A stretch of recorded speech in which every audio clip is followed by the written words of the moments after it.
There's this convention center, exactly 1 mile high, where there's an expansion coming that'll make you say, oh my.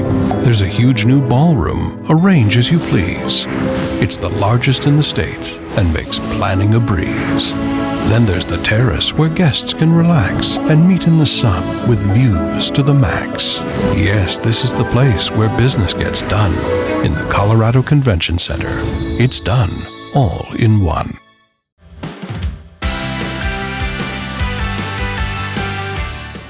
Welcome to MPItv, sponsored by Visit Denver. I'm Sarah Solomon. On this episode, we chat with Tracy Stuckrath from Thrive Meetings and Events about topics near and dear to event professionals, food and beverage, and tech.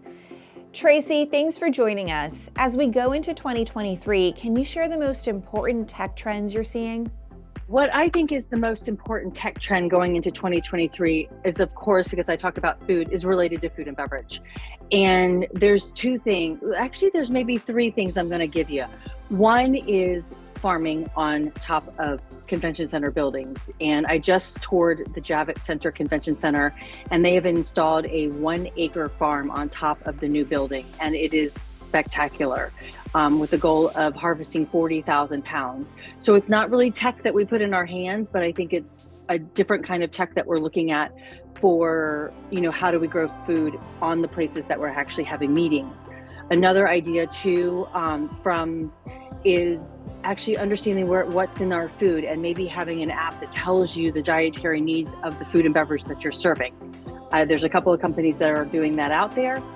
And maybe we can incorporate that with our convention centers or hotels. And then the third one, kind of food techie as well, is that I saw it at a convention earlier this year, and it actually it's installed in the Javits Center. And it is a touchless, contactless convenience store inside the convention center. And it's an Amazon store. You walk in and they kind of have a dot following you through the convenience store, the sundry shop there. You pick up what you want, everything is weighted, and then when you walk out, they just charge your Amazon account. How has food and beverage changed as in-person meetings have bounced back? Food and beverage has changed for in-person events since we're still in or we're coming back, however you want to think about it with COVID. I think depending on where you are, it's back to the normal thing. But I think we're also being a little bit more intentional with our food and beverage and really watching our costs. Food costs have risen dramatically. And so planners are really looking at how to manage their budgets better. Talking to some chefs as well in hotels and convention centers, they're trying to learn how to be more efficient with less staff. And I think planners and suppliers working together in that way is really going to change food and beverage going forward. Any advice for managing F&B budget challenges? My advice for managing food and beverage budget challenges right now is really partnering with your catering team. It is addressing food and beverage from the get-go, from your RFP, and asking what's in season, what's local, and really working with your chef to know what you can and cannot have.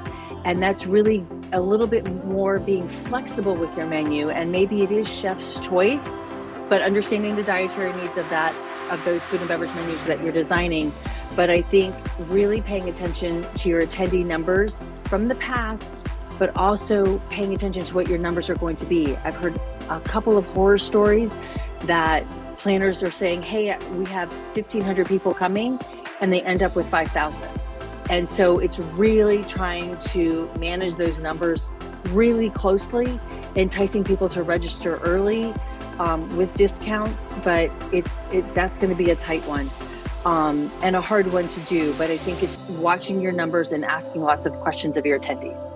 For more resources on upcoming tech trends and food and beverage tips and tricks, head over to MPI.org. This MPItv episode is sponsored by Visit Denver.